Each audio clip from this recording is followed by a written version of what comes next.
Video अच्छा लगे तो एक लाइक करके चैनल को सब्सक्राइब जरूर कर दे। धन्यवाद। रामायण की कथा तो सभी ने सुनी या पढ़ी होगी, जिसमें श्री राम और माता सीता के जीवन से जुड़े पहलुओं को दिखाया गया है। उन्हीं में से एक कहानी में बताया गया है कि कैसे मर्यादा पुरुषोत्तम राम अपनी पत्नी सीता को एक धोबी की बातों में आकर अयोध्या छोड़कर जाने को कह दिया था। लेकिन क्या आपको पता है कि वो धोबी के रूप में जन्मा एक पक्षी था, जिसके श्राप की वजह से ही माता सीता को वन में भटकना पड़ा था। जी हाँ, आपने सही सुना, माता सीता को श्राप मिला था। आज हम आपको बताएंगे कि देवी सीता को किस पाप की सजा मिली जो उन्हें वन वन भटकना पड़ा। मिथिला नगरी में जनक राजवंश राज करता था। उन्हीं में से एक राजा सीरध्वज थे। एक बार यज्ञ के लिए वो जमीन जोत रहे थे। उसी समय वहां से एक छोटी कन्या निकलती है। इस सुंदर कन्या को देखकर राजा को बहुत खुशी हुई। उन्होंने उस कन्या को अपनी पुत्री बना लिया। उसका नाम सीता रखा। एक दिन सीता अपनी सहेलियों के साथ बगीचे में खेल रही थी। वहां उन्हें एक तोते का जोड़ा दिखाई दिया, जो बहुत ही खूबसूरत था। वे दोनों पक्षी एक पर्वत की चोटी पर बैठकर बातें कर रहे थे।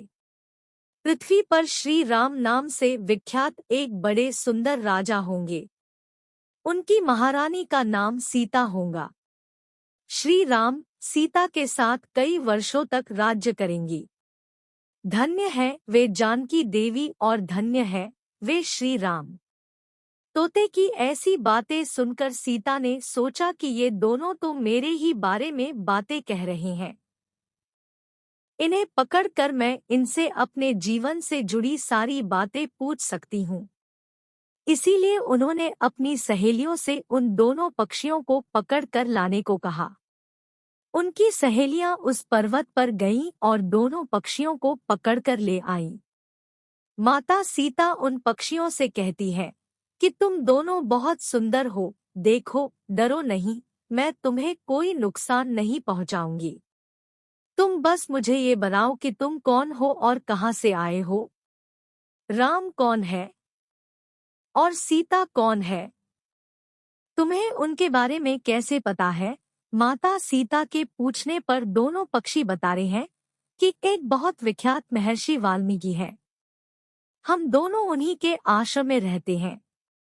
महर्षि ने रामायण नाम का एक ग्रंथ लिखा है, जिसका पाठ उन्होंने अपने शिष्यों को भी कराया है।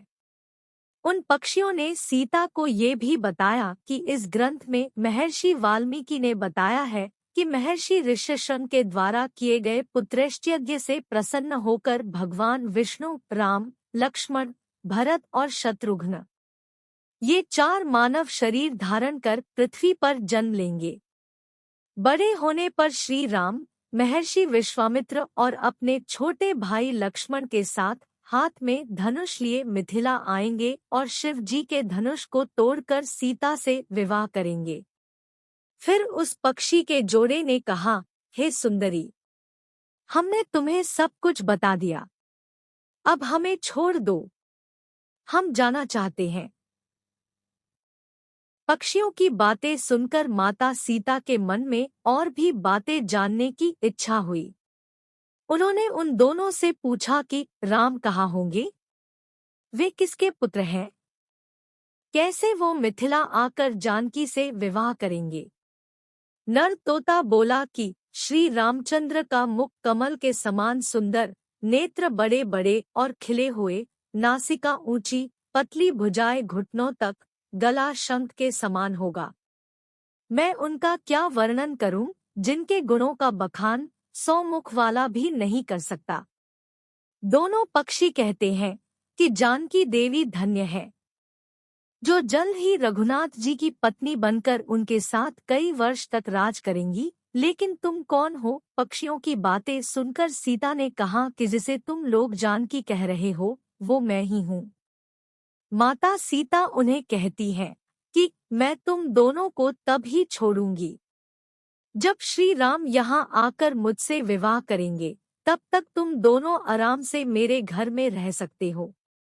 ये सुनकर मादा तोता जानकी से कहती कि हम वन के पक्षी हैं, हमें घर में सुख नहीं मिलेगा।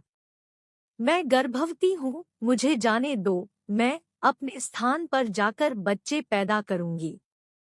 आप चाहे तो उसके बाद फिर से यहाँ आ जाऊंगी। उसके कहने पर भी सीता जी ने उसे नहीं छोड़ा। तब उसके पति यानी नर तोते ने कहा, सीता, मेरी पत्नी को छोड़ दो, वो गर्भवती है। जब ये बच्चों को जन्म दे देगी तब उसे लेकर मैं फिर तुम्हारे पास आ जाऊंगा। तब माता सीता ने कहा, तुम आराम से जा सकते हो, लेकिन ये मुझे बहुत पसंद है।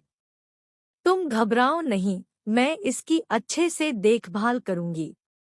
जब सीता ने उस मादा तोते को छोड़ने से मना कर दिया तब वो पक्षी दुखी हो गया। पक्षी दोबारा सीता जी से निवेदन करता है कि मैं अपनी पत्नी के बिना जिंदा नहीं रह सकता, इसलिए इसे छोड़ दो। माता सीता, तुम बहुत अच्छी हो, मेरी प्रार्थना मान लो। इस तरह उसने बहुत समझाया, लेकिन सीता ने उसकी पत्नी को नहीं छोड़ा। तब मादा पक्षी ने क्रोध में सीता को श्राप दिया कि अरे, जिस प्रकार तू मुझे इस समय अपने पति से अलग कर रही है, वैसे ही तुझे भी स्वयं गर्भवती की अवस्था में श्री राम से अलग होना पड़ेगा। कुछ दिन बाद पति से बिछड़ने के दुख में मादा पक्षी के प्राण निकल गए। पत्नी की मौत हो जाने पर नर पक्षी दुखी हो गया। फिर वो सीता जी से बोला कि मैं मनुष्यों से भरी श्री राम की नगरी अयोध्या में जन्म लूंगा।